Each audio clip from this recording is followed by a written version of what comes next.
Today, with Sri Swamiji's permission, we are going to chant JETUK. But before that, we would like to share a few words about the Taniyan of Sri JETUK. Yastutim yatipati prasadhinim vyajaharayati tajavimshatim tam prapanna jana chatakam kudam naumi saumya valayogi pongavam. The Taniyan of JETUK was written by Swami Appa. In that Taniyan, Swami says, salutes on the feet of our Acharyan, Sri Manavala Mamunigal, who gave us these 20 gems of the glories of Swami and Perumanal. Those who recite these verses will definitely receive the choicest blessings of Swami Ramanuja. Madhavangri Jalajatve Nitya Seva Prema Vilashaya Parankushapada Bhaktam Kamali Dosha Haramatma Padashitanam Ramanujam Yatipatim Pranamami Murtha Shri Rangaraj Sharanam Pujaraja Hamsam Shrimat Parankusapadam Pujaprimkarajam Shri Vartanata Parakala Mukabja Mitram Shri Vatta Chinna Charanam Nitirajamire Vachayatindra Manasa Vapushacha Yushmate Bada Aravinda Yugalam Pajatam Guruna Uradinata Kurukesha Mukabya Pumsam Badanu Chintana Parasatam Bhaveyam. Jai Shri Narayana.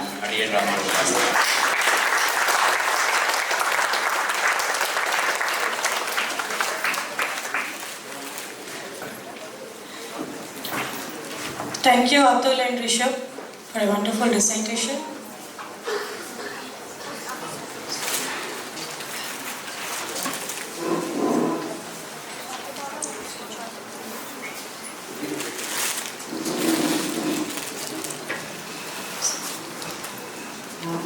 Now, I would like to welcome the great Acharya on behalf of all of us in Stoneleigh and humbly request His Holiness to inaugurate the evening and guide us into the path of enlightenment.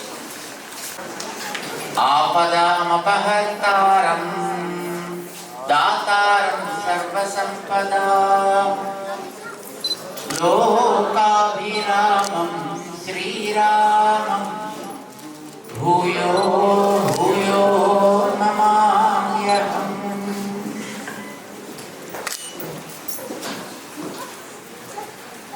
Jai Shri Narayana. Should we chant a small bhajan? We chant once and let's all join. Jai Sriman Narayana, Jai Sriman Narayana, Jai Sriman Narayana, Jai Sriman Narayana, Jai Sriman Narayana, Jai Jai Jai, Jai Sriman Narayana, Jai Jai Jai, Jai Sriman Narayana, Jai Sriman Narayana, Jai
समस्त भक्त वृंद की जय।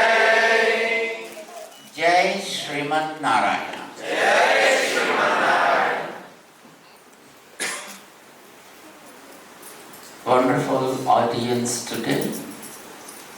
We are seeing in front of us.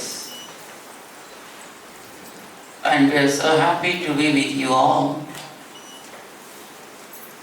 to share a few ideas. Just now we have seen a beautiful voice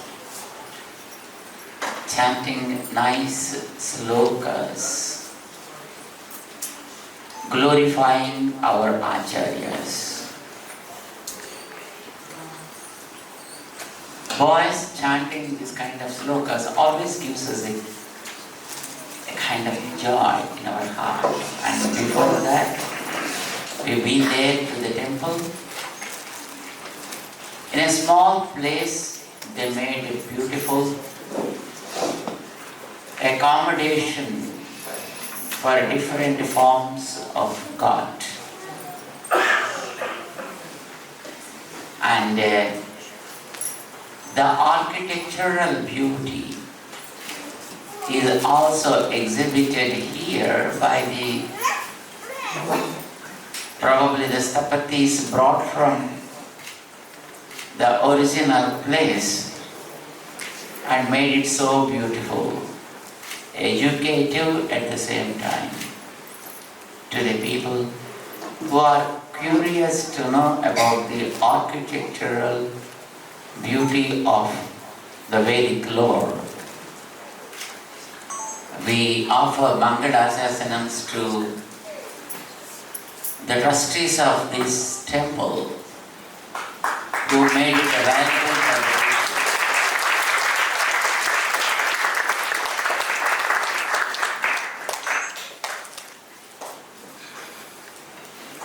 Coming to this long place from the motherland, Bharat, still maintaining the tradition, remembering our own practices, and also passing them on to the next generation is really a great task. It's a very difficult task, in fact. And you are able to do that probably because of the resolution that you have taken to stand God for such kind of practices. I appreciate the commitment all of you have in standing for the traditions and always practicing them. We call them as sampradayas. What is the name we call? Sampradayas. What does it mean by sampradaya? Customs.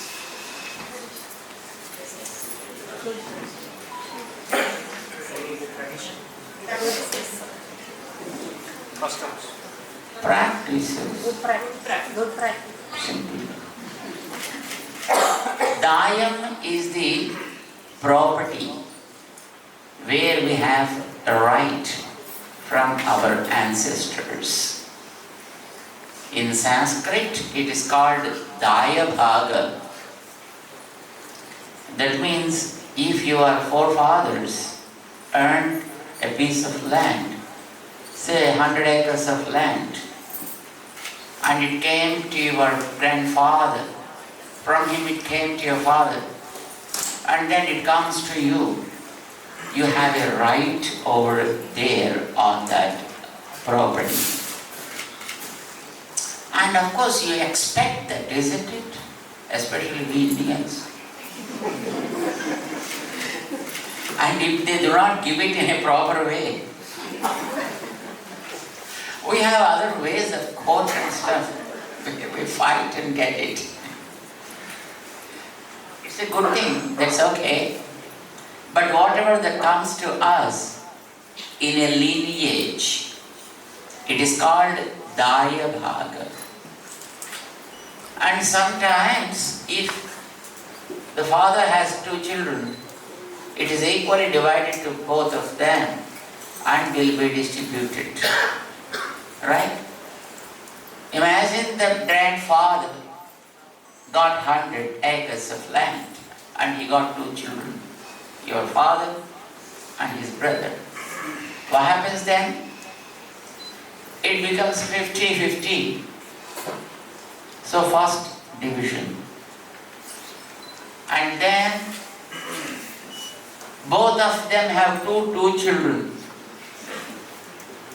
Then what happens? That 100 became 50-50 and that 50-50 became again 2 parts. So each one may be getting 25-25. Another one gets, another father's children also gets 25 and 25. They have right. The children have right over that. It's called Daya Bhaga. You must be aware of a big war happened, between Kauravas and Pandavas. How many of you know that? There was a big war between Kauravas and Pandavas. Kurukshetra. Yeah, do you know that?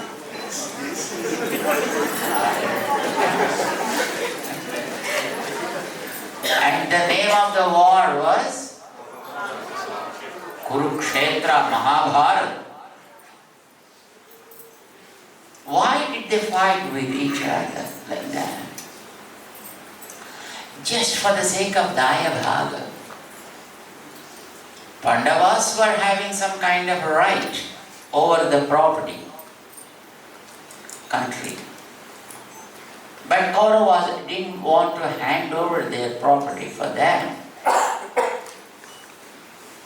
And Kauravas respected their system and they played game. Unfortunately, they lost the game. And to follow the law, they went to the forest. For how many years? 12 plus 1. 14 is in Ramayana.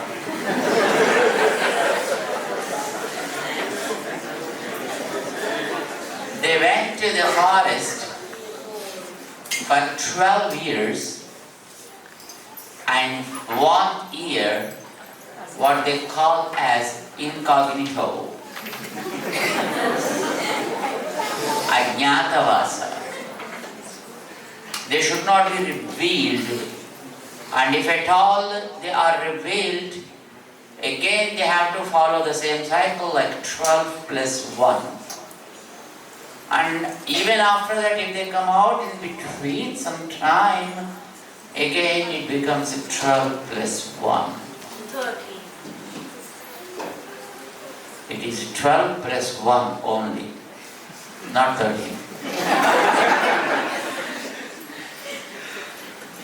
Because 12 years, they are known to everybody. People know them, where they are, how they are, what they are doing. All these things are, pretty open to everybody. But when they are in Ajnatavasa for 1 year, they should not be known to anybody. If at all recognized by anybody, gone. All the 12 years observation, tapas, gone to waste. And again they have to start their Aranyavasa and then Ajnatavasa. That was the rule they have accepted. What for? And in spite of observing very sincerely and seriously, when they came out of their incognito, Ajnatavasa, and those Kauravas did not accept that they have to hand over their share to Pandavas. That led to war, probably the big war. Then the First World War and Second World War. It's much, much bigger than that. What we call is Daya Bhaga. War for their share. That was then happening. Daya Bhagam comes to us, of course, from father, from his father, a share came to you. But imagine the grandfather possessing 100 acres of land, and he consumed 50 acres of land for his own cause. Probably, maybe some kind of vices, etc. Must be having, and spent 50 acres. Only 50 acres he was able to deliver to his children, 25. And from them it came to their children, maybe you. Let us think. Only 12 and a half and 12 and a half and 12 and a half and 12 and a half. That's it. I mean, what happened? The daya which should come to you did not come with its appropriateness. It's gone. 50% is consumed, maybe evaporated. That means it's not properly coming, and so you are lost. Probably 50% is lost. If at all it comes to you as it is, without any discount, it is called pradaya. How do you call it? Pradaya. Came to you, passed on to you from your grandparents, great-grandparents, from them to your parents, grandparents, from them to your parents, and then to you, without any distortion. It came as it is, so it's called pradaya. Sometimes, you know what happens?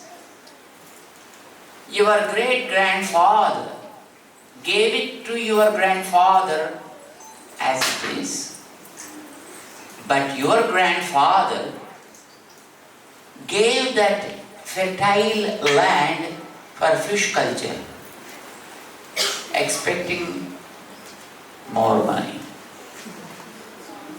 Normally, in the fertile land, people used to grow rice, paddy, wheat, etc. Isn't it? Then the fertility of the soil will be maintained. And then you can use it for any kind of thing. But you are not getting much income out of the paddy growing. Normally, isn't it? But if it is given for a fish culture, where they can grow prawns, some are sea prawns and some are probably normal soft prawns. I don't know whether you know them or not. Maybe acquainted with them. And you know what happens? Once it is given for fish culture of that kind, the quality of the soil is gone. Gone forever. Not for one time.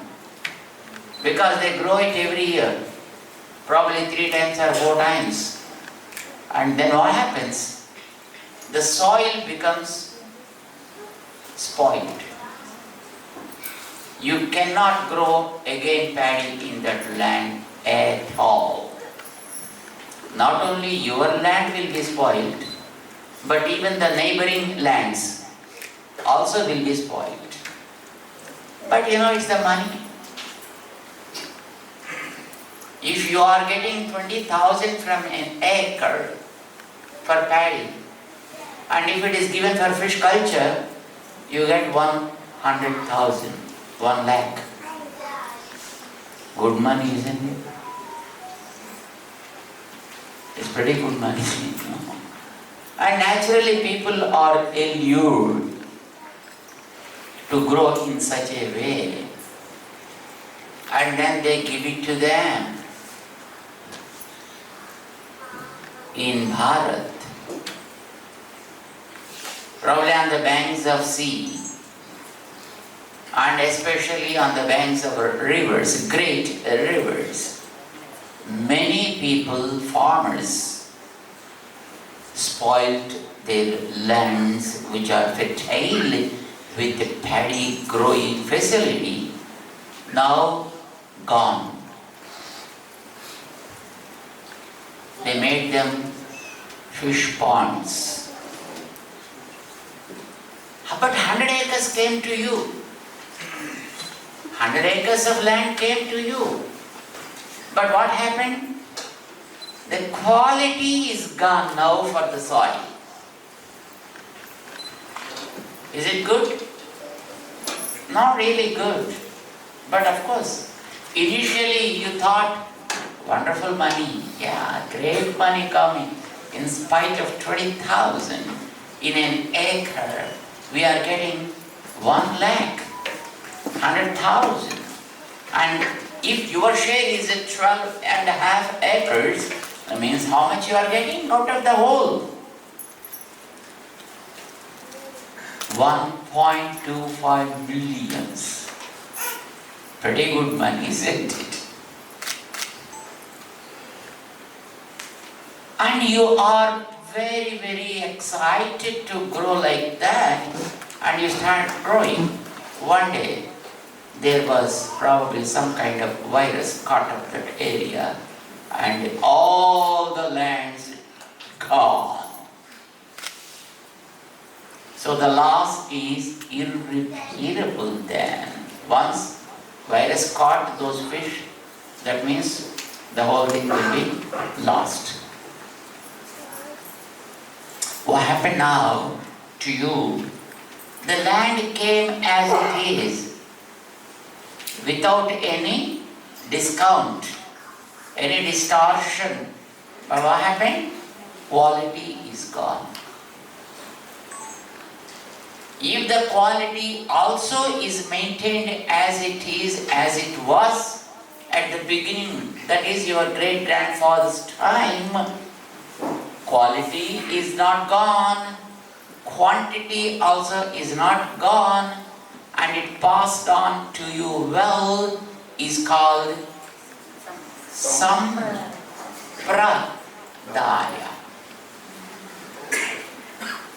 You understand? Sampradaya. First, but quantity is there, no quality. What is the purpose? Can you do anything? You won't be able to make anything out of that. So, to make good from the land that's passed on to you, the quality is also not spoiled, then it's called sampradaya.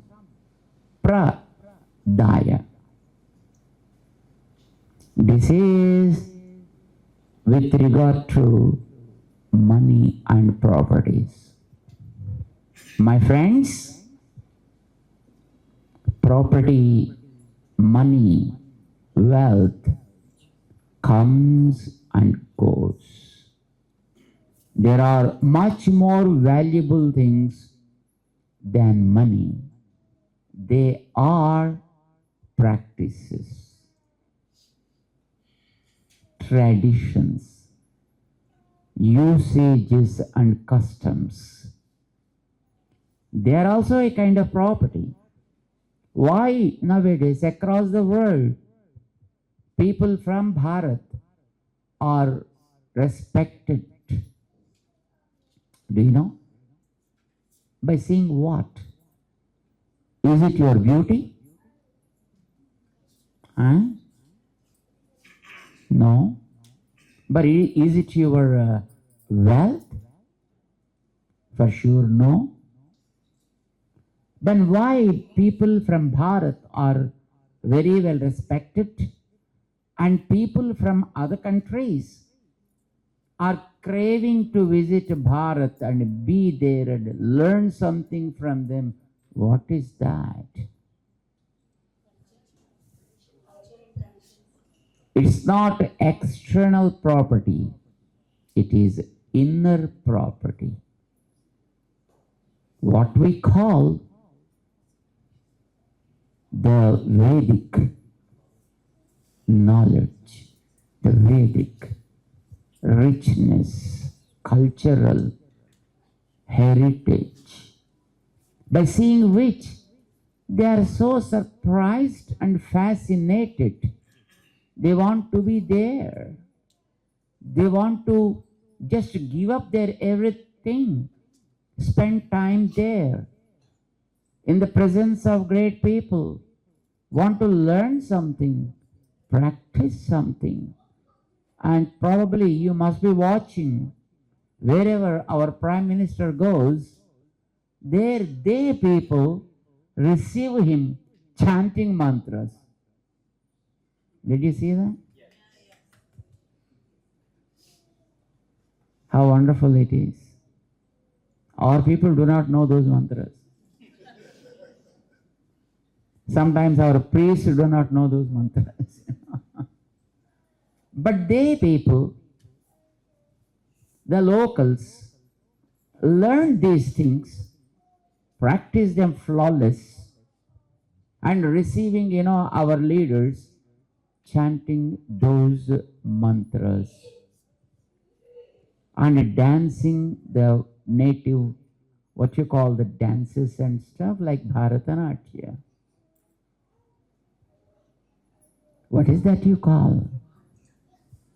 Property. It is not property measured by dollars or pounds or rupees. It is the culture. It is the heritage. It is the richness of knowledge, what you call the real wealth. My dear friends, we are heirs of that wealth.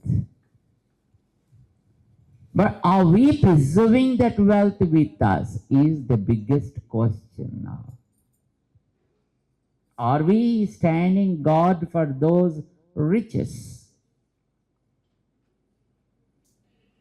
We left our place, studied in schools and colleges and in universities, flew this part of the world, and then started earning some bucks and leading a life. It's okay. There are many people who earn money and who lead their life. You are one dust particle among those. Finish. But what about your richness? The cultural richness, the heritageous wealth, that's just behind us. Our fathers and forefathers, they are pretty great with Vedic knowledge, knowing our scriptures, and also practicing those systems. Are we standing God for them? Are we teaching them to our children? To teach them to our children, are we aware of them first of all? Is the biggest question stands in front of us. We nowadays are only caring for the external wealth which comes and goes, but we are least bothered about the inner wealth, what also called as sampradaya. Sampradaya. We are heirs of that sampradaya, that richness, that wealth. But what do we know about it? Even with regard to our scriptures like Ramayana and Bharata, I don't know how many of us read the original works written by Vyasa or the great sage Valmiki. How many of us read Ramayana in total at least once in a lifetime? Hard to find any hand. Forget about Bharata, because Ramayana is only 24,000 slokas, but Bharata is 125,000 slokas. So I am not asking about Bharata, because even I did not read the whole thing.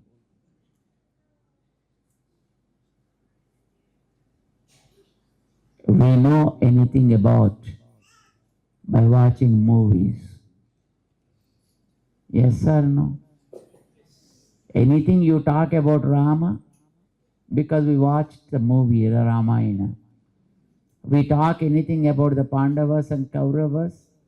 Because we watched the movies and whatever they showed for the sake of public, that's what we know about them.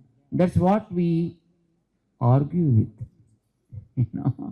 Not only just talking, but we argue with that. It is shown like that now. It's shown like this now. Rama did a mistake, by sending Sita while she was pregnant to the forest where there were nobody. Why did Rama do that? We also start questioning. Answers are there in Ramayana. Why Rama has to kill Vali hiding himself behind a tree? Why should he do that? Isn't it a mistake?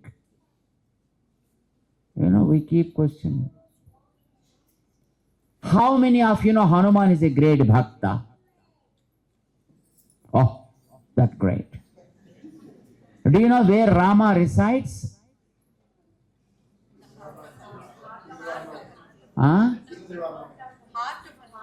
In the heart of Hanuman. How did he show that?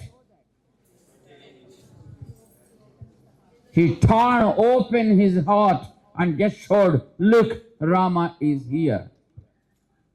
Is it there in Ramayana?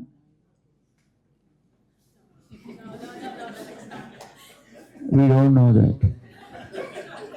But in movies it is shown. When it is shown in movies, how do you say that it's not there? So, our knowledge is like that. Hanuman is not a bad guy, an arrogant person to show that or to prove himself that he is a devotee. He never wanted to prove himself he is a devotee. He is pretty loyal, very low profile going personality. Understand? And he never wanted to show him in front of others, saying that I am a great devotee. If somebody asks him, somebody instructs him to do something, then only he comes forward. Otherwise, he's pretty low. He never seen in front. He never speaks anything. And such a kind of loyal person, how can he say, is Rama in these beads? And no, see in my chest, Rama dwells. How arrogant act it is. Isn't it? Hanuman is not a person of such a bad character. He never poses himself that he is a great devotee. It's not there in Ramayana. Somebody wanted to show that Hanuman is a great devotee keeping Rama in his heart. But for that, that's not the way to say.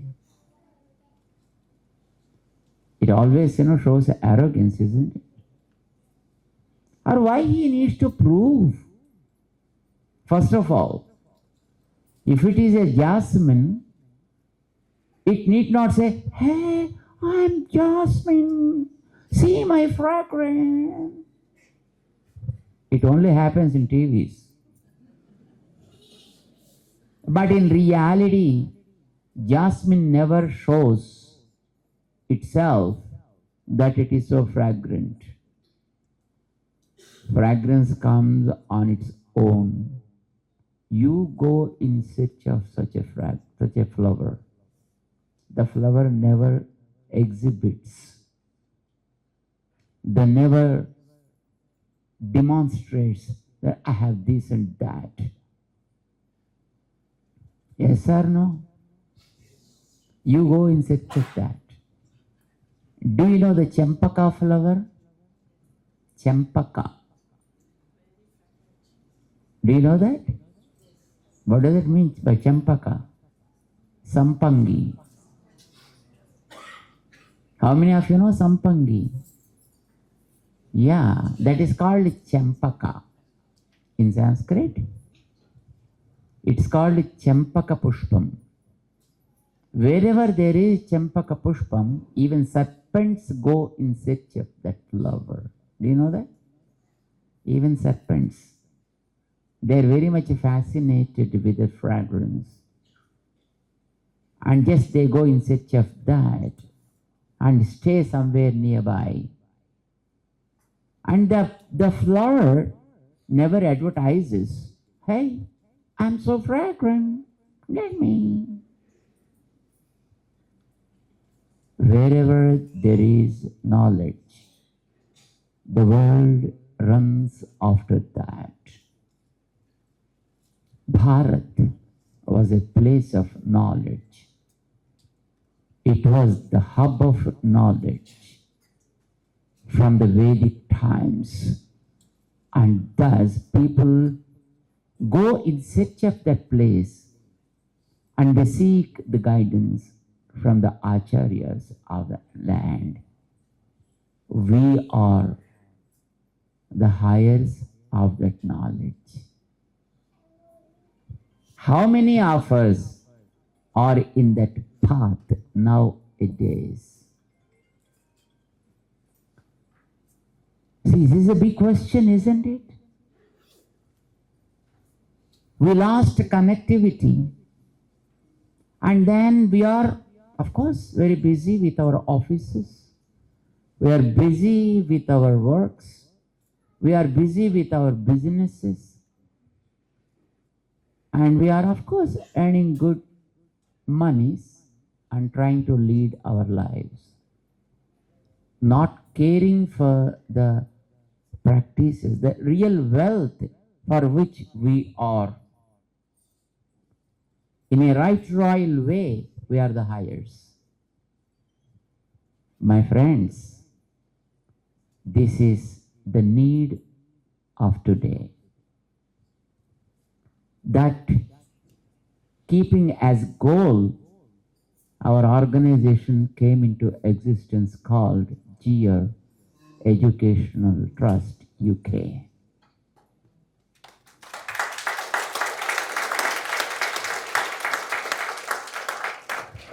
The goal is providing the right knowledge to the seekers, right, authenticated, authoritative knowledge to the seekers is the goal of that. And it stands for that with no discount. So there is a Daya, there is a Pradaya, and there is Sampradaya also. All our Prajna kids, we have a wing from the jet. It's called, with an acronym called JET, Jeeyar Educational Trust, JET, JET, UK, they call it. And Prajna is a part of that, where the right knowledge is being transformed into a subject and will be given to the children. I'm sure that you are going to see that now. It seems, is it today? The Gita Avadhanam?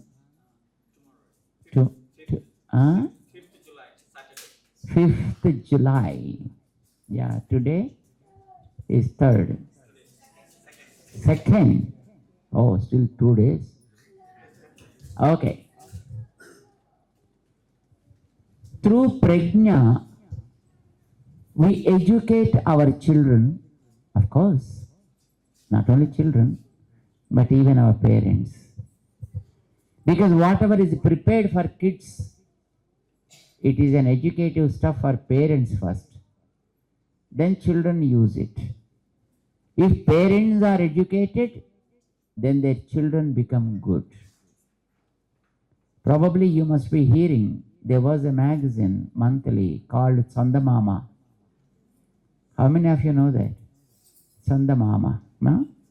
Wonderful stories they used to present.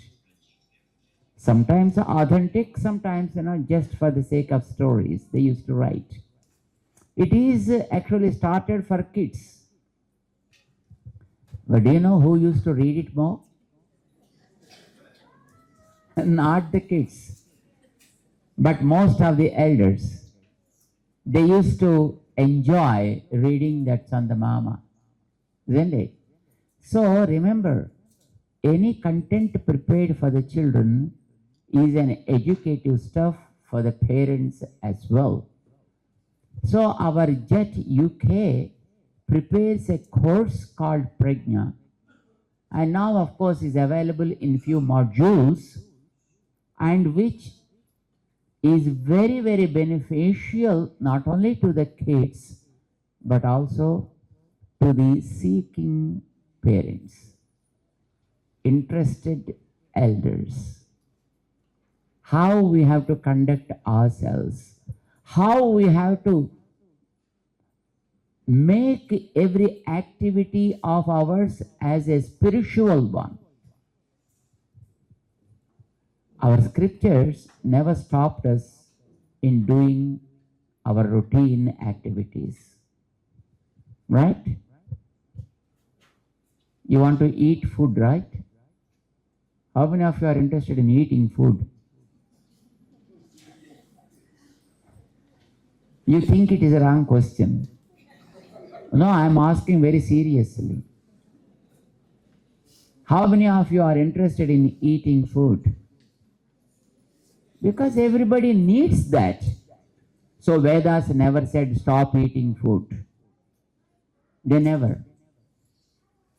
But they say eat properly.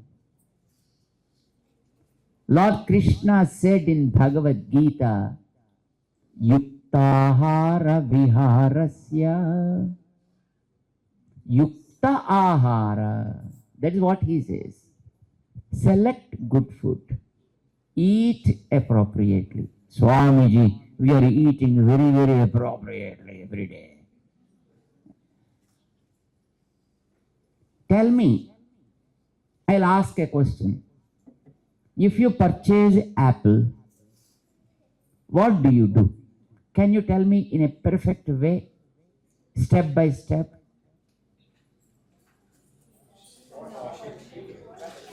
Now, at least one can stand and say exactly what you do. Yes, sir. Wash it. Wash it. Wonderful. Take the apple cutter Cutter, right? and cut it. Don't use the core. Use all the sides. All the Sides around it, round of that. right. And then, And then present it in the plate. oh, you want to peel out the skin? No. Okay, that's okay. You love to eat the skin also. No, that's wonderful. Yeah, and of course then eat. Eat it. This is wrong procedure.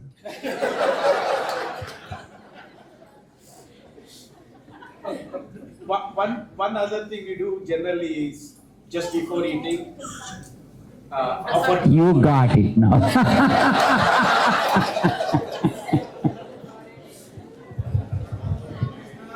Because I asked, then you got something is missing there. That subconsciously we do, but generally. See, whether you do subconsciously or consciously, it should happen. You are not eating the apple, you are eating a prasad. You have to eat prasadam. Why I asked you all, are you eating food? Animals do eat food. Mosquitoes eat food. Flies eat food. Whenever we go on the road, food, services, food, we see the birds. To eat food, you need not become a human. You can become an animal or a bird or a plant or something else. Because you became a human, don't eat food. Make it prasadam and then eat it. Simple. Is it difficult? By offering something to God, do you think that He eats it away? Did you ever see that? Probably you might have kept so many fruits before Him. Even in our temples, when I go there, there are so many fruits. But did you ever see that He touched even a single fruit? Huh? If He touches, do you put?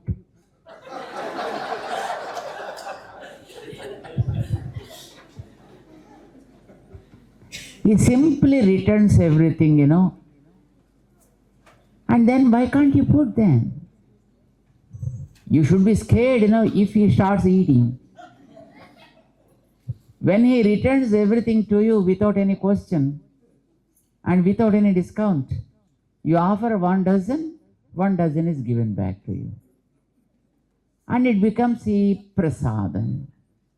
That's okay. Then what is the wrong in offering to him? Our scriptures never said stop your luxuries and your needs and demands of the body, but purify them and then consume. They said eat, but prasadam. Do every activity, but make it prasadam. See, because you are a human, you are not an animal. You know how to dress, right? So even dress the food, not only just the body. Of course, nowadays even that dress also got spoiled. Isn't it?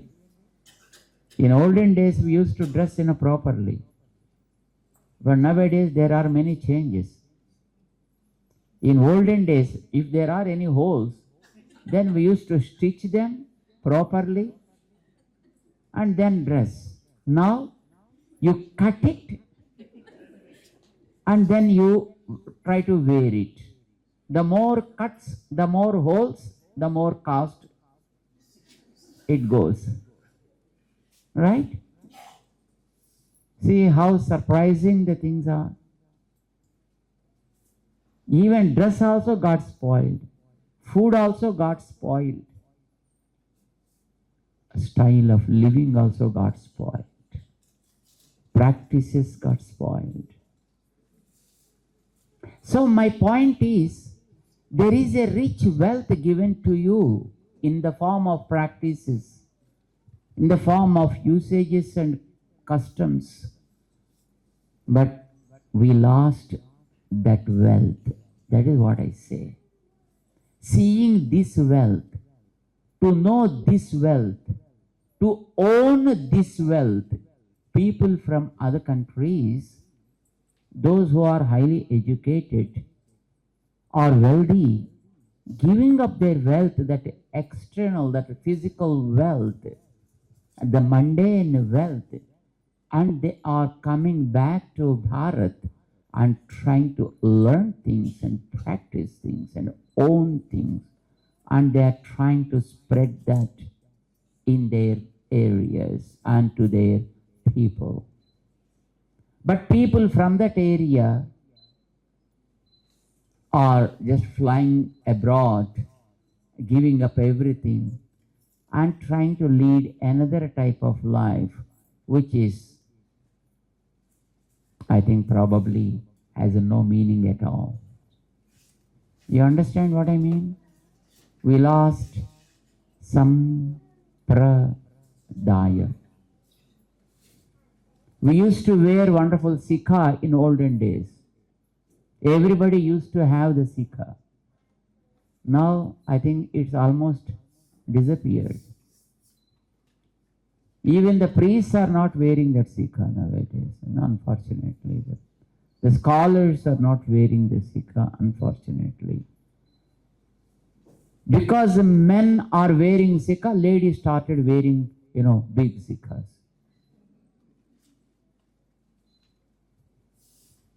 And when men stopped sikhas, ladies also stopped sikhas, cutting their hairs and then bobbed hairs and stuff like that.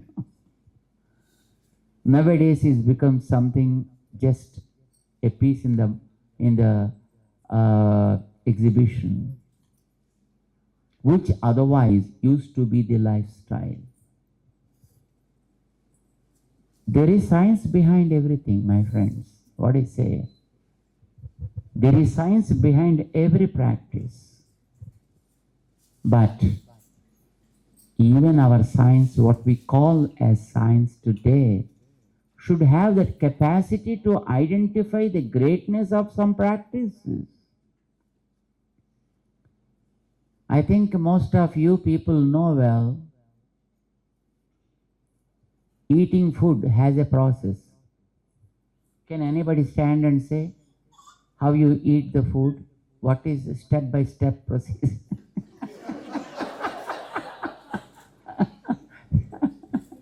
Swamiji, do you think it is a classroom? It doesn't matter. Then just I want to know, eating the food, is there any system? How do you start it? How do you continue it? How do you conclude it? Who is able to say that? New ways or buffets?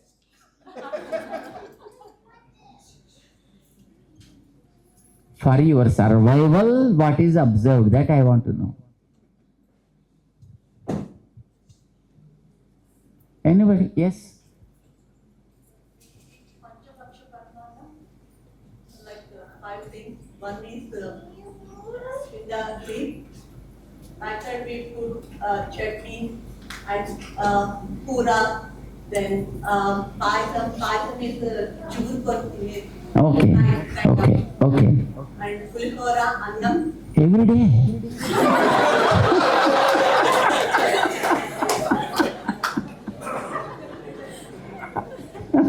For cooking one rice itself, no time for them. They cook rice on the weekends and preserve in the refrigerator for 1 week. And you say pulihora.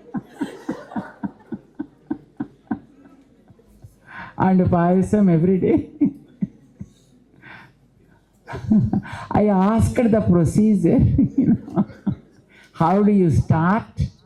How do you continue? How do you conclude? This is what I asked you. Start with what?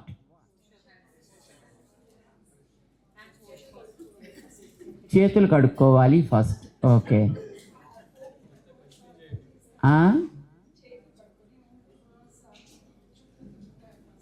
ఏందది? అది ఏమంటారు దాన్ని తిప్పడాన్ని?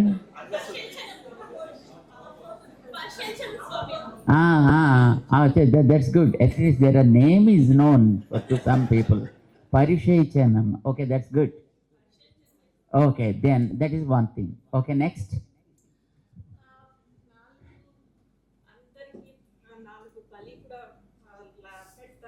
Okay.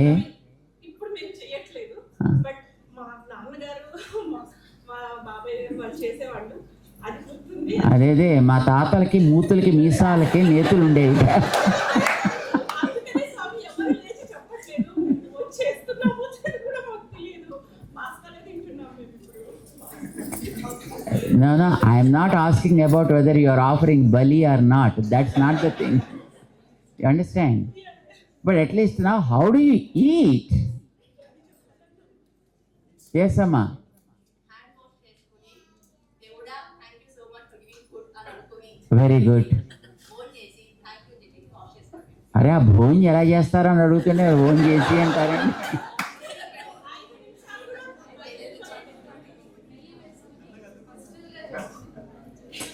చేతులతో కలుపుకొని వేళ్ళతో కలుపుకొని ఏమా నెయ్యి వడ్డిస్తారు. Okay.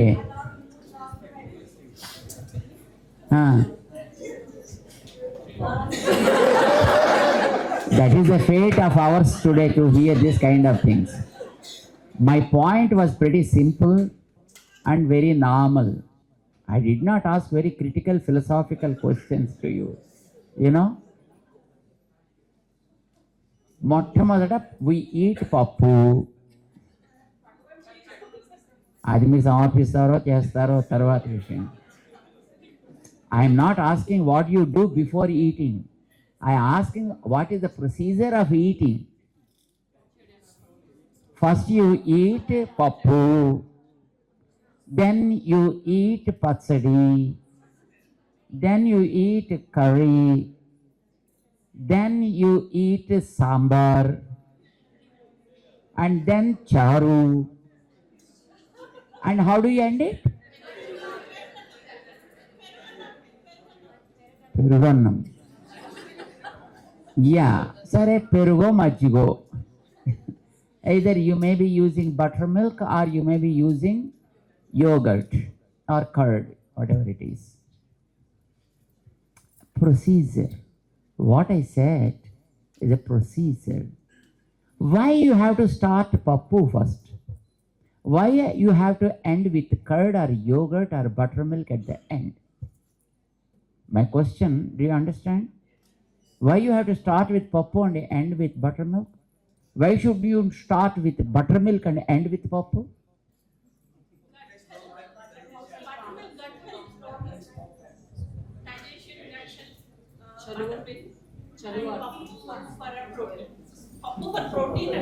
All that you need, proteins or calcium or iron or whatever it is, it should go inside.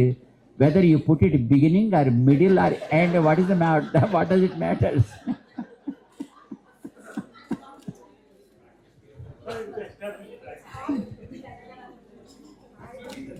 The way they settle in the tummy is how they describe, because pappu is a solid, it goes and settles there. And then one by one, the layers, how they form in the tummy. So it's very difficult to eat pappu after that. It's more convenience. There is no convenience. Everything is convenient, if you start properly. Now, why I asked this question?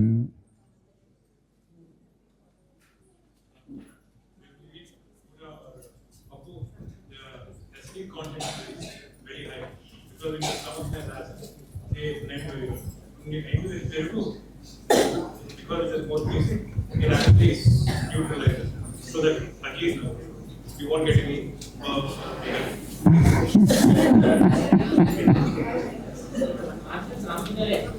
సంప్రదాయం అదే.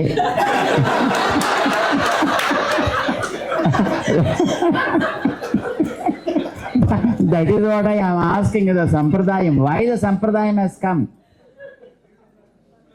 Why it became a sampradayam? There is a perfect science behind sampradaya. Perfect science. You do not know that. Nor probably our people who taught us also may not be knowing that. But nowadays, the people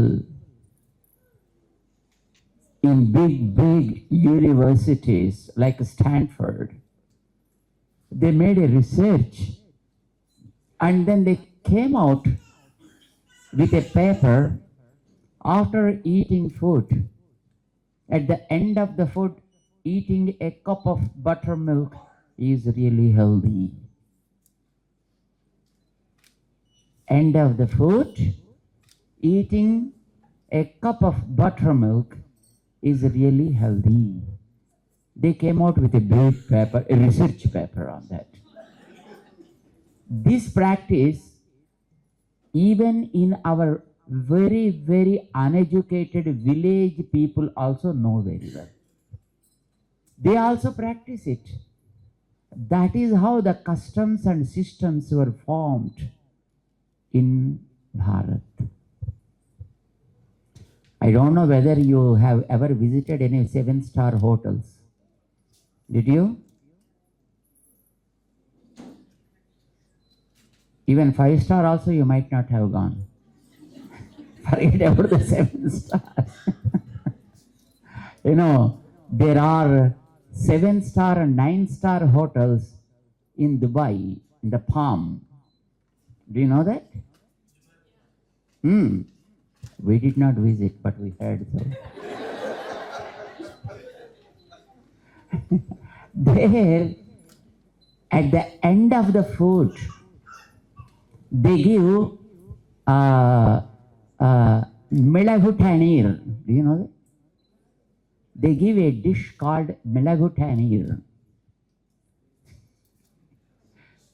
You know, it's served in 9-star hotels. They call it the Milagu Tanir, they call it. Once somebody was talking about it and I just asked him, come on, tell me what does it mean by Milagu Tanir? And he is a Tamil guy. Swami, adi Milagu Rasam.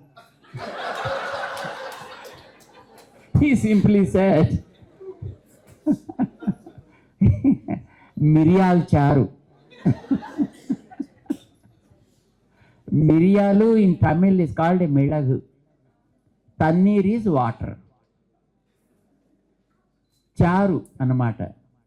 It is not just, not water, but they they prepare the charu, normal rasam, but instead of using the red chilies, they use pepper, black pepper they use in that. And that's how they prepare the dish. And it is called rasam. Normally people in Tamil Nadu, they call it rasam. And of course your Telugu people call it as a charu. They call it in Sampradayam, they call Sat Amud. Sat Amud, they call it. But whatever they call it, the simple thing is Miriyal Charu. This Miriyal Charu, Milagu Tannir, and they made Milagu Tanir.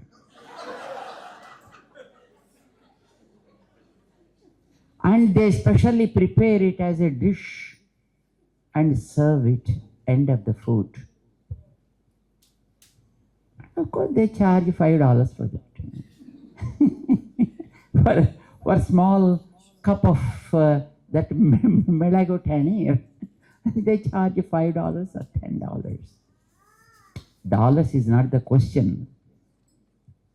End of the food, drink rasam is common practice in our even villages. They know the system.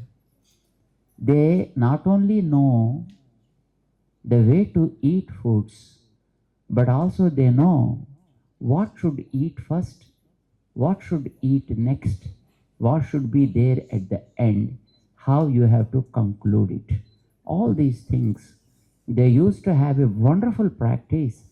Probably by thousands and thousands of years, it became a very, very normal custom even in the people living in a small huts of the villages. You need not teach them the science. But today, people in big universities like Stanford, There they make research and they came out with the research papers for their PhD degrees, for their doctorate degrees, that eating this at the end of the food is so healthy. And it's better for digestive system and so on and so forth. Essence, bottom line is practices, customs, and sampradaya is what it is. We people know them. Unfortunately, we never questioned our parents. When mom said do this, when father said do this, we simply took it for granted that whatever they say is for our good. They never misguide us. And they never spoil our health. And hence, we have to sincerely just follow them with no questions. We never question our parents. They never questioned their parents either. And they also never questioned their parents. And that's how they used to follow. That is what passed on to you also. And you are practicing that. Today, your children started questioning you. Mom, why should I start with Papu? Why should I end with buttermilk? Huh? Why can't I start with buttermilk? Let me drink buttermilk first. And you say, tagadra, ala kodadra, odra, why? Because why? And you have no answer for that. And then they say, this is pretty unscientific way. Oh, let me live my way. That's what the children think. That's how we see pizzas and Domino's nowadays. You understand? To spoil our own health. These are called practices, time-tested practices. How do you call them? Time-tested practices. Are there here any doctors? Nobody? There is one doctor, it seems.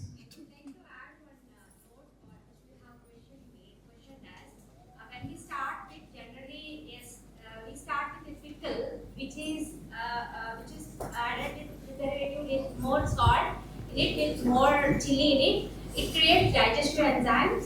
So when we But that is consumed only in the middle, not we start with beginning with pickle. Nobody starts.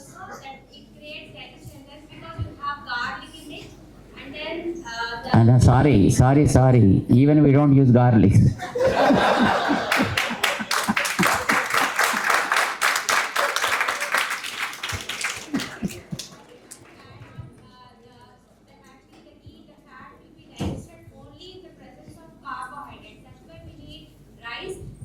protein needs so many digestive enzymes. Mm. It mixed, and at the end we end up with we finish the meat. No, I didn't. That's good.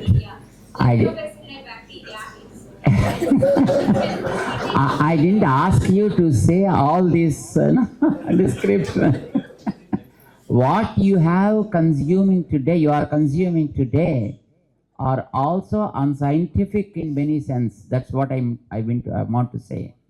But I wanted a doctor because for doctors, before they use a medicine, they conduct a test called double-blind study. Did you ever hear that? What does it mean by double-blind study? Not trial and error. It's a trial. Exactly, you're right.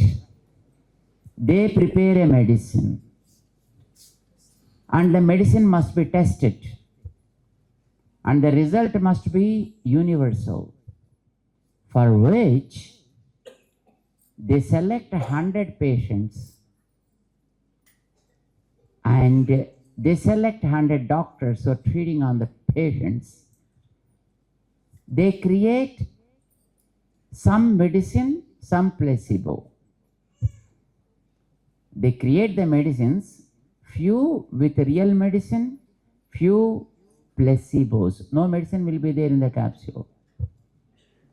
Only people who gave them know which contains medicine, which doesn't contain medicine.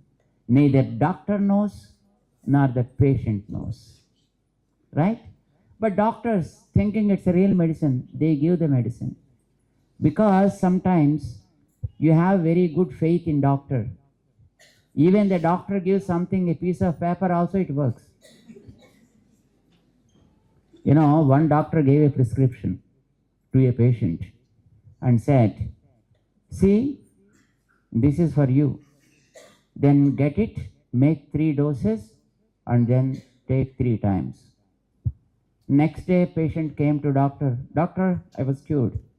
Oh, you got the medicine? Doctor, you gave no piece of paper. I made it 3 pieces. I made it 3 pieces, and 1 piece I have taken in the morning, 1 I have taken in the afternoon, and rest of the 1 I taken in the evening, and today I am okay, doctor. It's not the medicinal power, it is the faith on the doctor that cures. Then you can't say that medicine is more effective. The efficacy of the medicine is proven by those people who make some placebos. Placebo means with no medicine. And there's some placebos and some with medicine. And then they give it to 100 people. And if where there is medicine worked on the patient, though the patient doesn't know, nor the doctor, and if it worked more than 50%, then that comes out as the right medicine to the market. It's called double-blind study. You know, just I brought it to you, just for information's sake.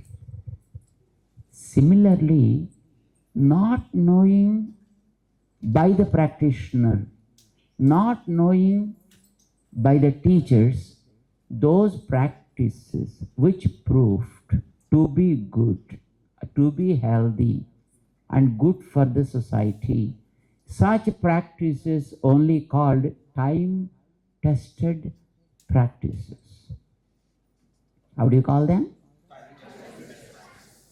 Whatever we do, maybe it is the mark on the head, maybe wearing a sikha, maybe wearing your own dress with, what you have, the sari and stuff like that. And even the dhoti, what the males wear, the style, or the chantings that they make in their homes, the way of preparing the foods in their homes. As our beloved doctor said, where there are garlic added to the pickle and stuff like that, even the garlic itself is considered as a tamasic food. You understand? So, few things there are established systems. What to be eaten, what not to be eaten, how to be eaten, when to be eaten, by whom few things are to be eaten. All are not for everybody, you understand? Some people are hard-working people with stones and stuff. They need some type of food. And you people with white collar always sit under the AC and never move even your body. And you need some other type of food, If you eat a food what that guy eats, and then you become a couch potato.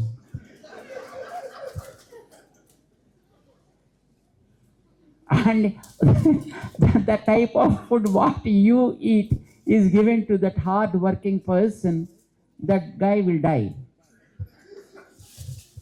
You need a type of food, that person needs a type of food, and it depends upon the physical labor one person does, what type of things are to be recommended, what type of dresses to be recommended, what type of lifestyles are to be recommended.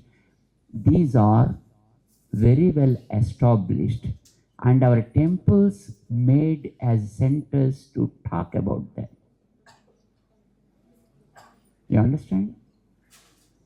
To talk about those things, to communicate to the masses, our temples made centers for those things. Don't think temples are only just for God's sake. You go there, do puja, and pray something. God, pass. Let I pass my examination without studying. Let me pass without writing the examination. You know, nowadays we are using temples like that. You want, to do everything, without any effort. And then for which you go to temple and pay something to the priest or to the temple authorities or whatever the way they have the temple, and then do some puja, you're done. No children. So go to God and then do something. Yes, do some 3 parikramas and you get the children and you come back. Arey, even I did not get pregnancy. I made 3 parikramas. The expectation is like, if I do 1 parikrama, 3 months must be grown. And second parikrama, another 3 months. And the third parikrama, you should deliver the baby. Expectations. And if that didn't happen, oh, this temple is no good. This God is not right. Forget about this God. There is some other God, it seems. So he gives very fast. So let's go there. Is it right or wrong what I'm saying?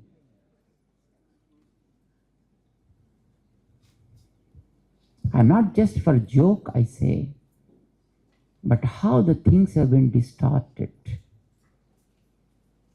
How the wrong things took place in the society. For us just to have an introspection, I speak these words. It's just for the sake of introspection, what we call Atmavalokanam. Just think about yourself.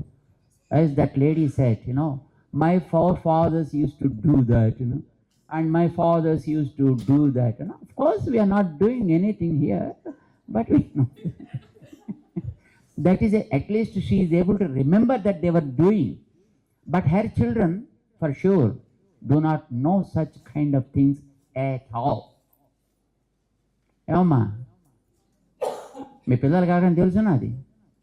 కొంచెం చెప్తున్నాను స్వామి, but practice చేయట్లేదు కాబట్టి వాళ్ళు నవ్వుతారు. మా అమ్మ చేయదు కానీ మాకు మాత్రం చేయమని చెప్తుంది.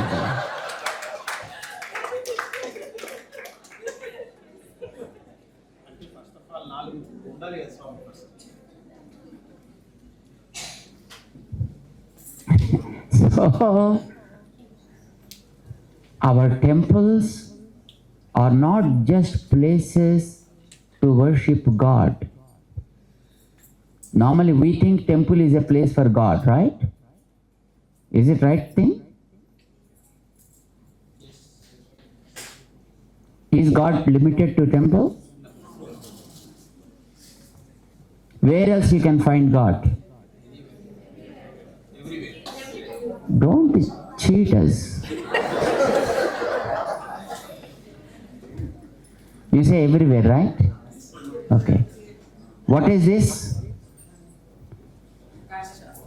A banner. What is this? What is this? What is this?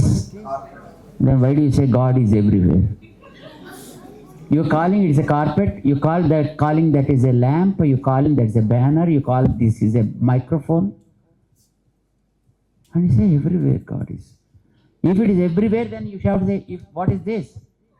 See, when Arjuna was asked by Dronacharya, when he was put on a test, then what are you seeing in my front? Bird. What are you seeing on the back? Bird. What are you seeing next to me? Bird. He was seeing only the bird. Even the great warrior like Karna, when he came, he said, what are you seeing next to me? X. What are you seeing on the right side of mine? Y.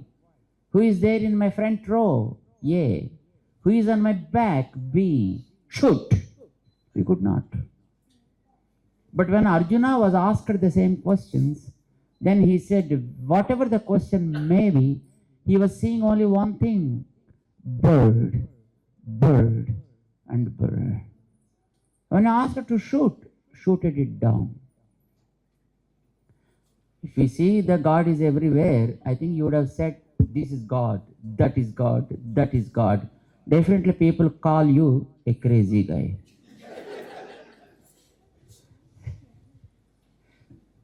ఏమండి నిన్నటిదాకా బాగానే ఉందండి ఇవాళ ఏదో అయిపోయింది. ఇవాళ స్వాములు వారు వచ్చారు, ఇంకా మొత్తం ఈయన పాడైపోయాడు.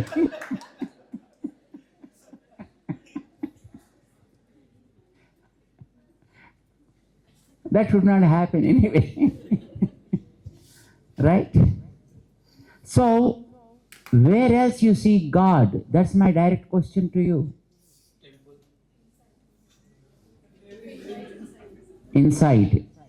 Inside ఏం కనిపిస్తుంది మనకి లోపల? You see so many desires inside. Or maybe you are finding so many pounds.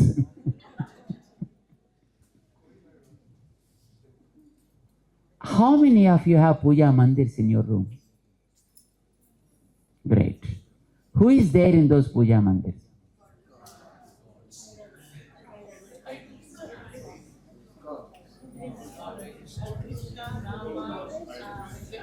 I didn't ask the names, you see. The question must be right to the answer must be right to the question. See, what is there in your puja mandir is my question. Idols of God, not God. Right? It's not God. Only idols of God. What does it mean?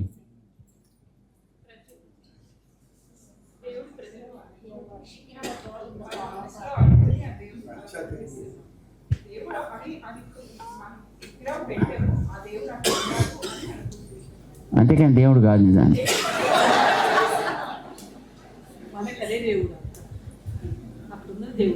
అంటే but not really.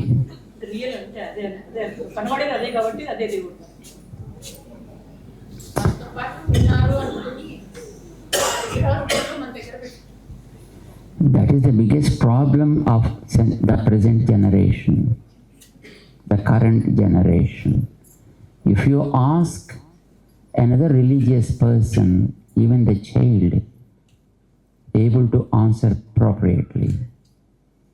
But for us, even the grown-ups, when the question comes, no direct answer for us, because we are not aware of the things. My question is, what you have in Puja Mandir, is it God or it's a replica? But not God.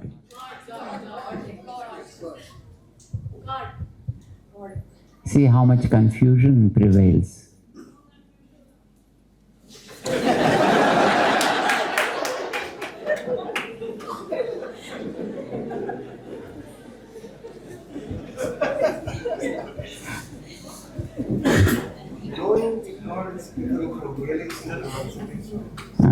Realize God is there. We will not shout at the children. We will not shout at the wife. Realization is not. Whether you realize or not, but the truth is truth. Some people say, Yad bhavam tad bhavati. So you think that sun is not the sun. So do you think that he doesn't become sun? No. To say it looks good, but practically it's wrong. If you think it is serpent, do you think it becomes a serpent? No. But what is that? Yadbhavam tadbhavati. I think you are a demon. Are you becoming a demon? So, few things, we started distorting the things, thinking that we are so intelligent. My point is pretty simple. Where does God stay?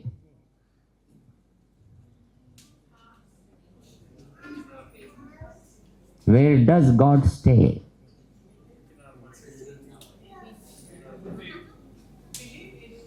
Everywhere.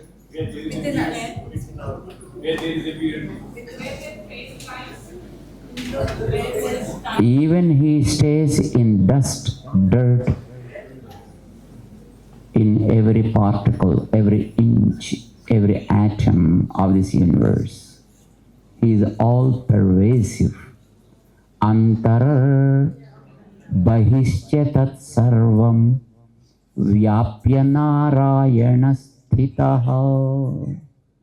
Veda declared, in and out of everything I stay. He said, in and out of everything, no matter what it is, he is there.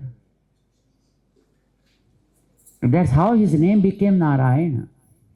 Because of his presence in everything and above everything. That he is called as Narayana. Right? When he is in everything, don't you think that is also one among everything?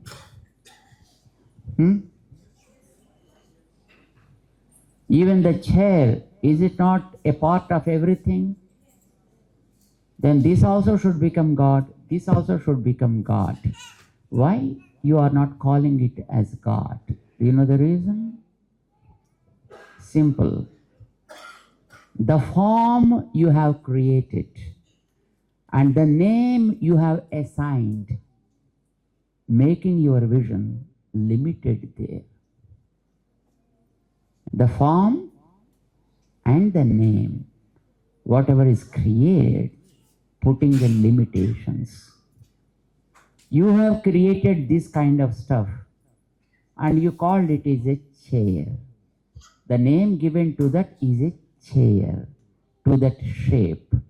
So the moment you look at it, you say chair. That means your vision went to that level and stopped there. This is a small piece of metal and the shape what is given and the work it does, you have given a name called microphone. The moment you look at it, your vision goes to that shape, and because it's linked to a name, and that name stops you in penetrating to the level of God who is inside.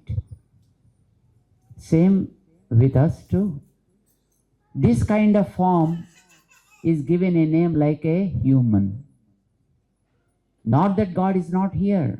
God is there in every one of us. But the form with head up, feet down, stomach in the middle, and above that neck, then the head, and walks most of the times vertically. There are Addagadidalu also. There may be, but most of the times, because these guys walk vertical, and this kind of object is called a human. The moment you look at it, your vision stopped, reaching God inside. And you call a man. This is one reason. The other reason, the one who is inside, we, whom we call the soul, also has knowledge, inbuilt knowledge with the soul. We are the souls, right? We are not the bodies. We are the souls. These souls have built-in knowledge of their own. This built-in knowledge makes us also feel arrogant. Right? Mine is this body. Mine is this hand. Mine is this head. Mine is this property, etc. So that ego, what we call it?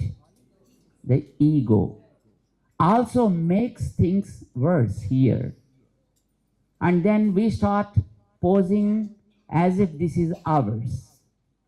Is the body yours? Is his body yours?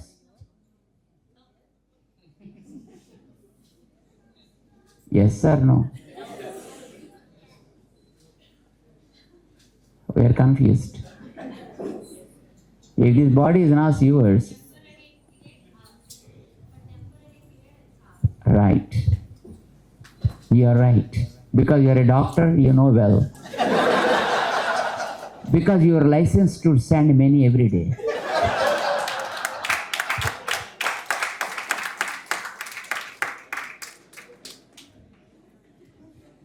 Sorry to say that. Take it easy.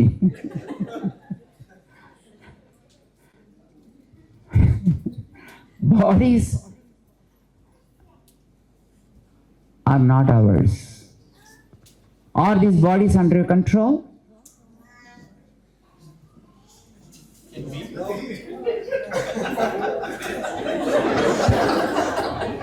Are these bodies under your control? Some persons are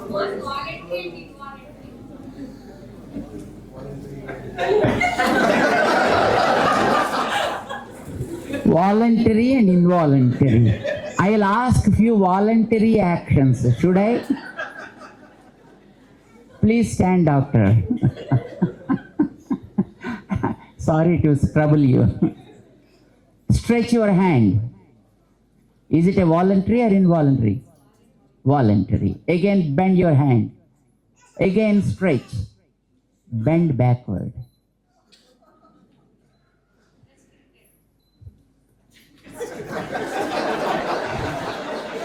So is this body yours or not then?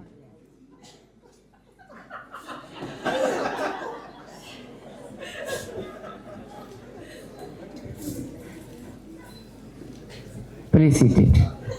Thank you. Look, none of your body parts are under your control. They have a system.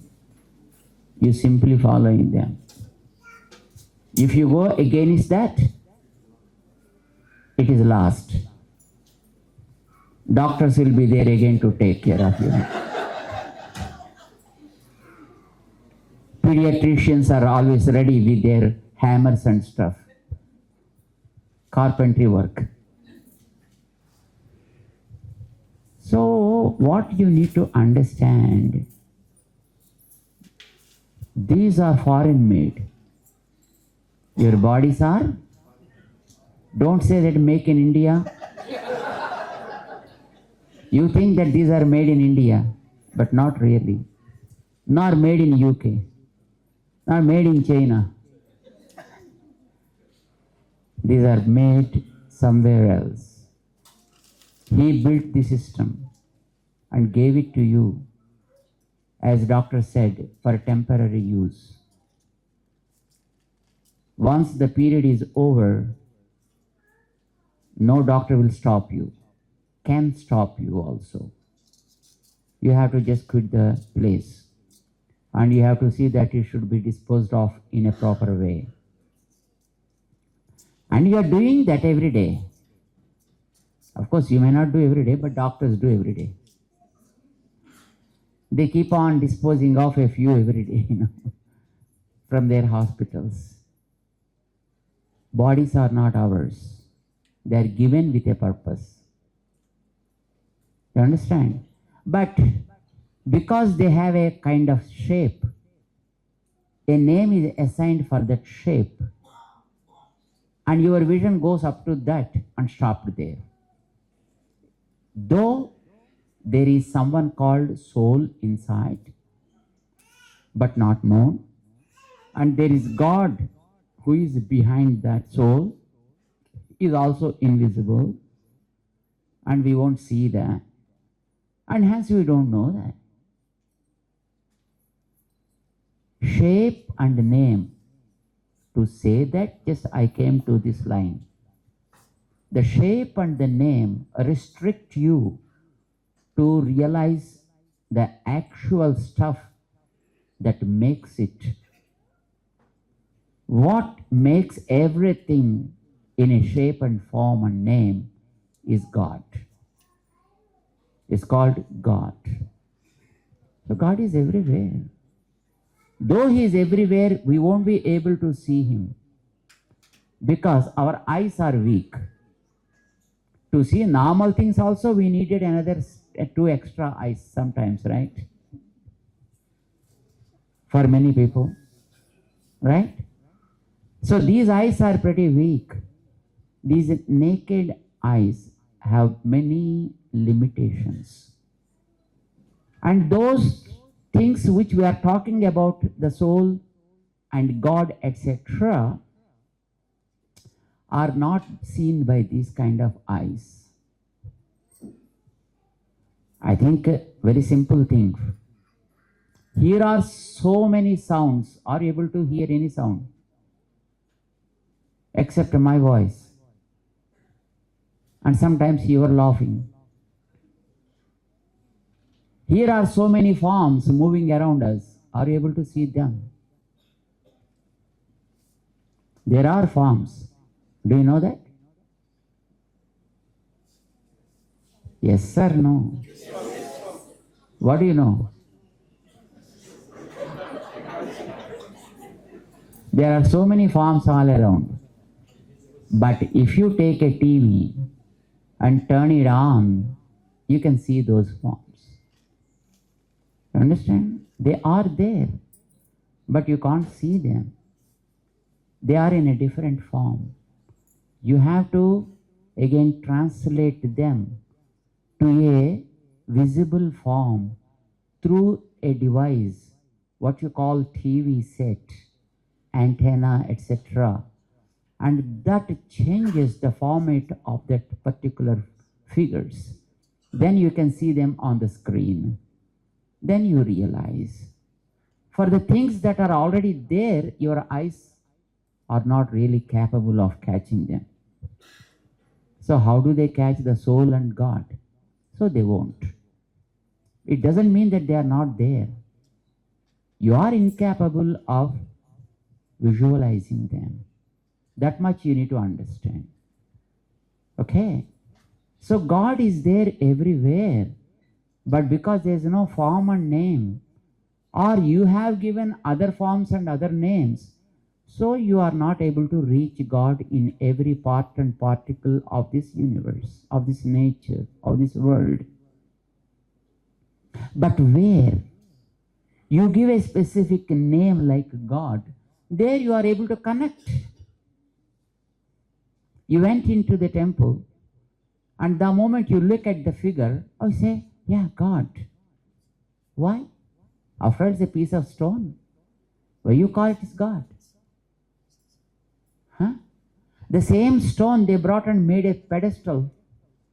There you step on that pedestal and call it a step.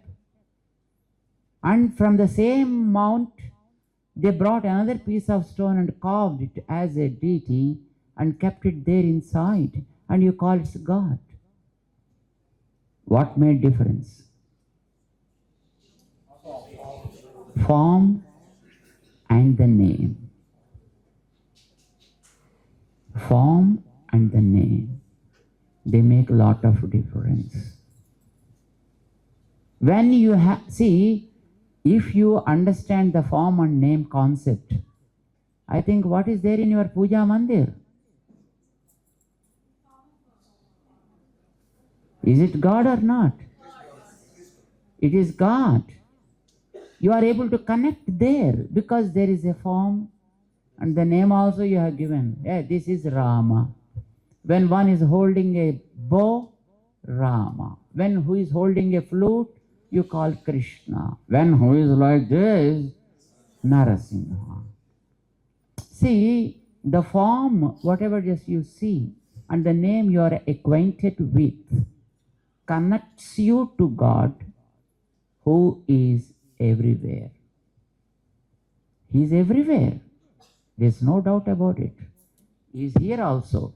But you already named it as microphone. And how can you reach there? You can't. But in your puja mandir, you already named him God. And hence, you are able to connect right away with God who is in that, making that object as his body. You have to see anyone through the body only, isn't it? Or you see the inner soul. What is your name, sir? Parakalan. Mr. Parakalan, can you stand, please? Mr. Parakalan is standing there. I want Mr. Parakalan to come to this table.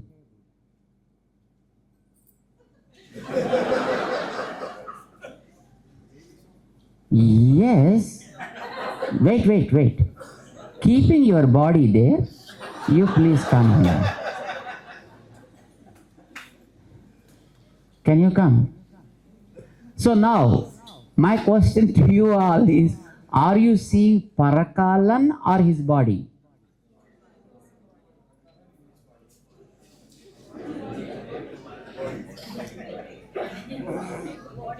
Confused. Are you seeing Parakalan or his body?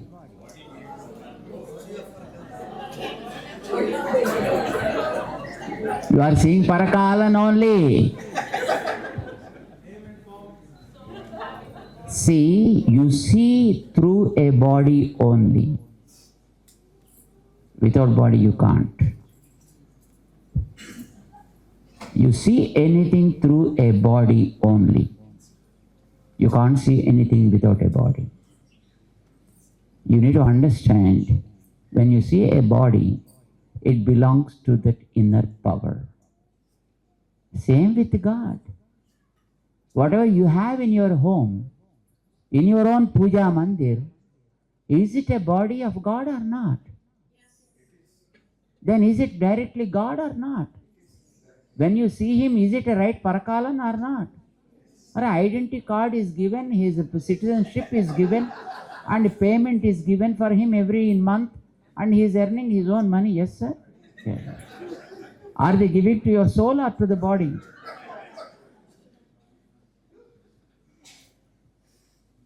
You need to see through a body only, even yourself also. So also God should see through a body. The body is what you have given. And sometimes it may be in your home, sometimes you may keep in your neck, sometimes you may keep as a photograph in your pocket, sometimes you may create something, an altar, and consecrate him, call it as a temple, but that's okay.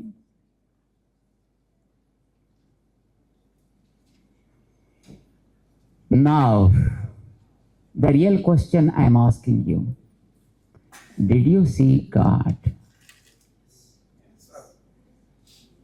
Did you see God? No, I didn't see God, but I felt him. Huh? I didn't see God, but I felt him. You felt it. Feelings are something different. Feelings vary from person to person. So you can't say that, what I felt is right. So your feeling has your own limitation. But my question is very straightforward. Did you see God? Where? Huh? Sun also can become a God. Also can become a God. Because there is God in sun. And there is God even in you too. Is not God there in you? Huh? Then? There is God in you too. Where there is no God? That never exists. God is there. So my point, but here again the problem comes because of the name given to you. And your name is some X. So our vision comes to that X and stops there. And you also are identified with the name of X. And then when the X is said, yeah, it is me. And then your ego comes up. So then you cannot be claimed as God because of the ego in between, like a curtain. So we can't claim gods. You understand? Not because there is no God, but because the ego that stands in between. We can never become gods. You understand? But wherever there is no ego, that can be called as God. The deity, we don't call them as idols. Understand? Because idol has a different note. We call them as deities. You may be having some Rama, Krishna, Venkateswara, whoever they may be. It's a deity. It becomes a deity because though it's a piece of stone, God is there even in that. And he can make it as his body. And you fortunate enough to create that form to that piece of stone and able to connect yourself to him there. That is God himself. That's God himself. Understand?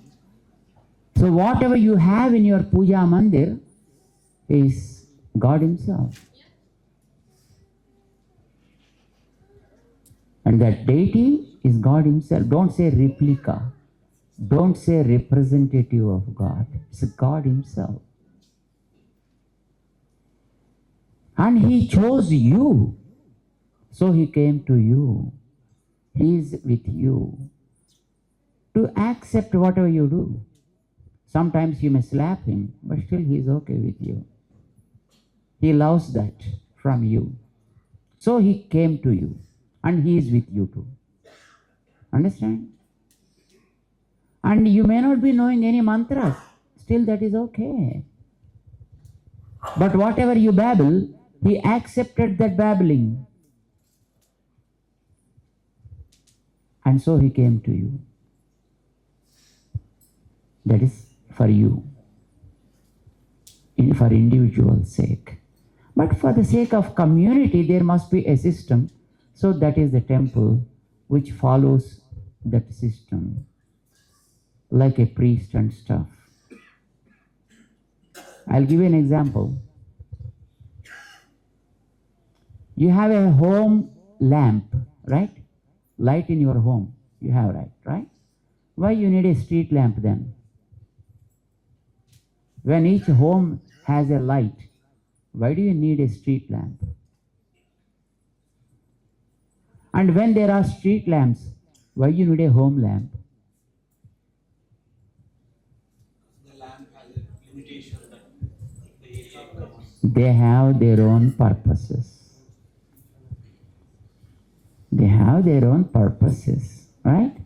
And when it is a home lamp, then you can do anything you want with it. You may keep it on the top, you may pluck it and just put on the floor, you may fix it up on the wall, that is your choice. But when the street lamp is damaged, can you go and repair it? You may be an engineer, highly qualified, but are you permitted to go up the pole and change the light and repair it? Can you?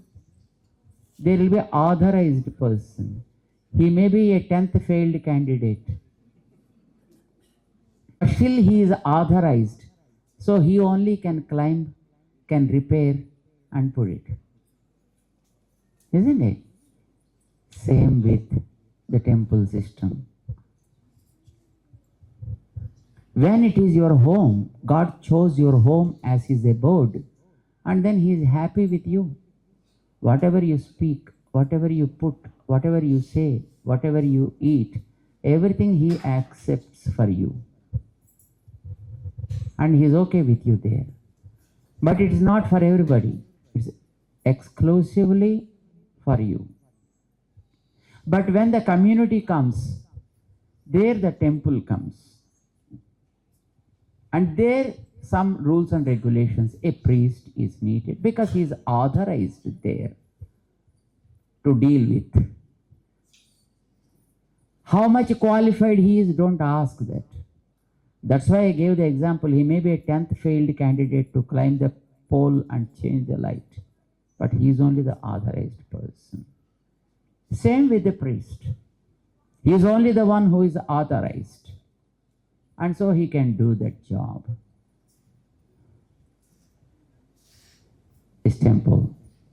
Now again the question to you, did you see God? Where?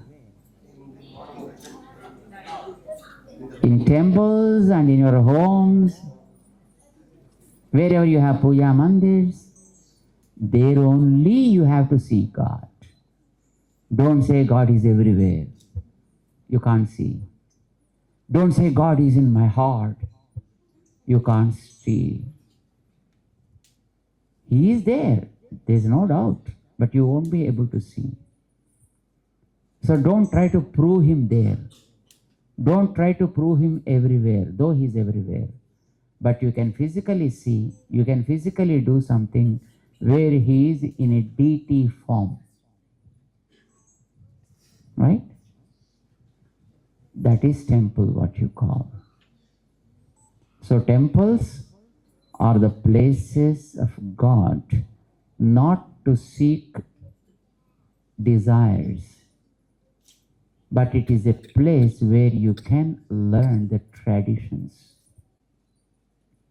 where you can inculcate good practices to the community.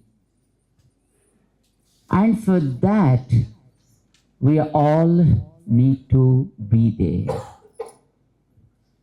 Because practicing something, though good, but very difficult individually, and collectively, if everybody does the puja, everybody does the bhajan, even the small guy who doesn't understand anything also just joins the hands and keeps dancing.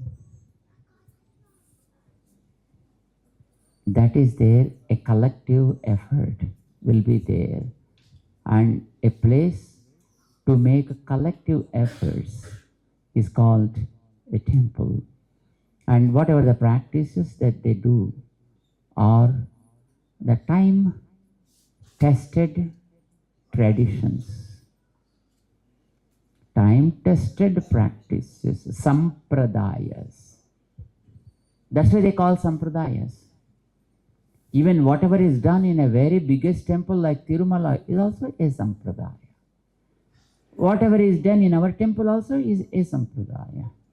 Whatever is done by a person under a tree keeping a small piece of stone, that is also a sampradaya. Each one is a sampradaya by itself because it's a tradition came in a lineage. But everything is not for everybody. That's what you need to understand. No? Certain things are for certain people. Just like what I said, rice is for some people, brawn is for some, and grass is for some, stack is for some, roots are for some, isn't it? But unfortunately today, everything man wants to eat. Biyamu nene tinta, gaddi kuda nene tinta. That is where the problem starts. Everything is not for everyone. Few things are for few people. Because there are people in the world like tamasic, sattvic and rajasic. For rajasic, certain things are recommended. For tamasic, some other things are recommended. For sattvic, some more things are recommended. So that is your choice. If you want to become sattvic, choose this. If you want to become rajasic, choose this. And if you want to become tamasic, you chose these things and just use them. You understand? That's how different things took place in the society. When you go to a gold shop, a diamond shop, there is, I think, a piece of stone which is available for £1. And there is another stone, maybe that bright, but real diamond, which costs probably 50,000 pounds. Small piece. But one is called 50,000, another one is 1 pound. In market, that is also kept available. This is also kept available. Because there are some people for this and some people for that. To cater the needs of everybody, varieties of things are made and kept, so that people can use, can enjoy. So also for all practices,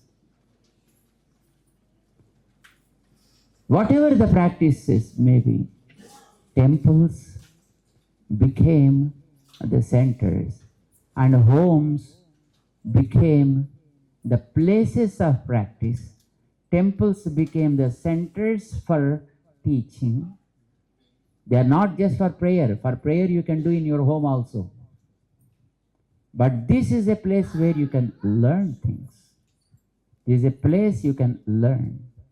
Learn here, practice at home, and always be together.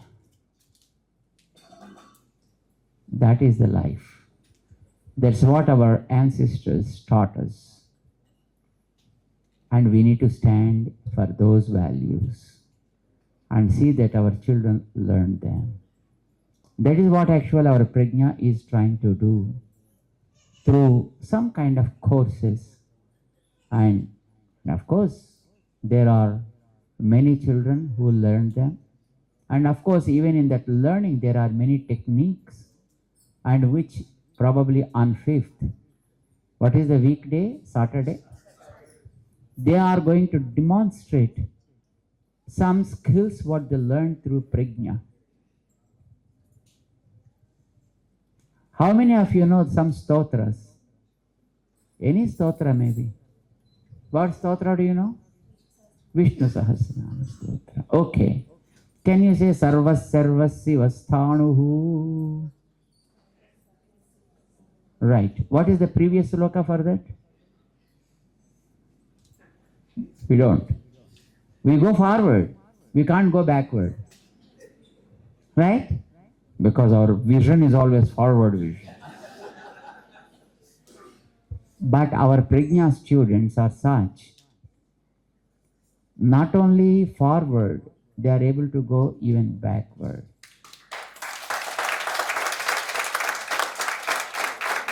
If you give, say take 43, add 333 and say, within no time before you open and reach that place, they finish 43, 46, 49, 52, 55, 58. They keep on going till the end of the stotra. Not only forward, even if you say, come on, come backward 4 from 43. Then they come back 39, 35, 31, 47, 27, like that. They can go back and then say the sloka, not only just numbers. Can you relate the number and sloka? They are able to relate the number and say that, keeping the number whatever the you give. Is it easy? What do you call it? SMS. Super memory skill. And if you say, look, take 55, add 3, and then deduct 4, and then say, then they go forward, they go backward, again go forward, and again come backward. That's how they can end the stotra total. Now they are mastering even Bhagavad Gita. Bhagavad Gita. How many slokas are there in Bhagavad Gita? 700. Is Sahasranama? 108. But these 700, they learn all the 700 slokas and they can just, just log into anywhere from anywhere. And if you give it to the supercomputer and ask, take 63, add 7, delete 5, again add 7, delete 5, computer immediately says error. It says error. But our students are able to make it. What is the benefit of it? Once you own the skill, you can use it for any purpose. You can use it for your physics, for your chemistry, for your math. Anywhere you can use it. Isn't it? It's a kind of ability that you possess. Unfortunately, we locked it, and our prajna unlocks it, opens it for the masses. So my suggestion to all of you, make use of such kind of skill. Is it good or bad to know such kind of things? Huh? How many of you are interested in knowing that? Not many. You need not put your whole lifetime effort. All that you need is spare 1 month. You can master this kind of skill. How many years you spent in your life? Spending just 1 month for this kind of skill, is it a big deal? Recently we were in Dallas. In America, the jet started 30 years ago, and they celebrated 30th annual celebration with a great, fervor. And one among the presentations they made is Sundarakanda. Sundarakanda, there are some children and of course elders learnt that, and you ask any sarga what it contains, they say. Or you say something like a Hanuman kicked Lankini, in which sarga it is, they simply say. Or if you give the number like 35 sarga, what is there in that? They simply say that. They demonstrated that. And among the demonstrators, the youngest is 6-year-old girl.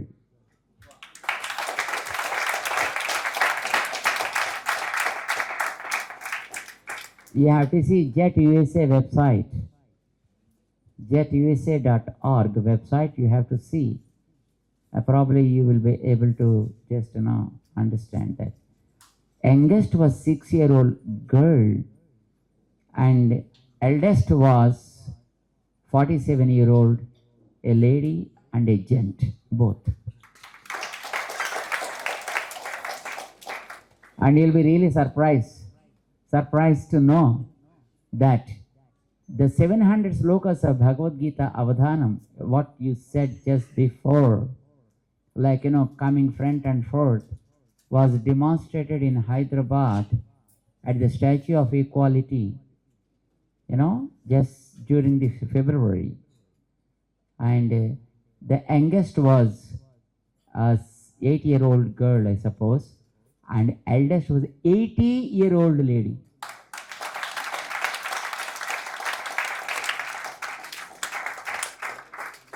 And that lady is, our Gopi Swami is there, his grandmother.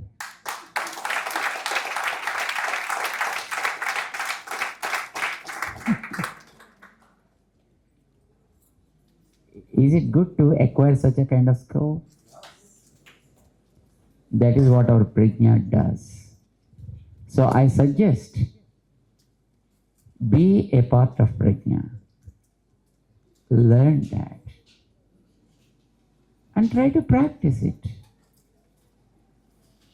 It is to uncover our own abilities. It's not something imposing on us. Understand? It's not giving a lot of pressure to you. It is making yourself, uncovered with your abilities. You are so great. Remember, you are really great. But we forgot that how great we are. Our prajna makes people understand what they are and discloses the inner abilities out. Be a part of it. Jai Shivanarayan.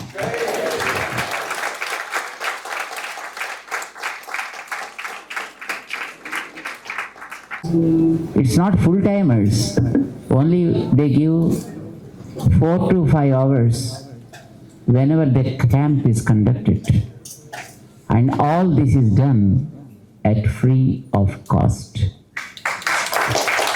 Otherwise, each test for each woman costs approximately 3,000 to 5,000 rupees in India. The cost is 3,000 to 5,000 rupees for every woman. And for such, almost 3.4 million is done so far.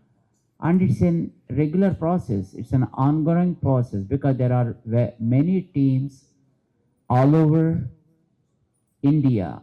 Like they are in Telangana, they are in Andhra Pradesh, they are in Tamil Nadu, they are in Karnataka, they are in Maharashtra, they are in Bengal, in Nepal. And they keep conducting camps on a regular basis, like once in a month, sometimes 2 camps in a month in their own areas. And they are given the training also as how to conduct. It's pretty easy. The learning process is only just 5 days. And they use variety of devices. Probably our Dr. Saab must be knowing. They use a kind of device called colposcope for identifying the cancer screening. And the colposcope is a device costs mostly between 2 lakhs to 4.5 lakh rupees in India. And in America, it costs somewhere from $2,000 to $7,000. And our volunteers, they created a colposcope of our own. And the cost of the colposcope, what they made is 7,000. And which works far better than the conventional device with more flexibility and accuracy. And to educate the women also with regard to keeping her own health hygienic. This is what our organization does in India. And whenever you visit India, make it a point to participate in some of the camps so that you can have the first-hand information as how it is done and how beneficial it is in saving the life of a woman. Shriman Nara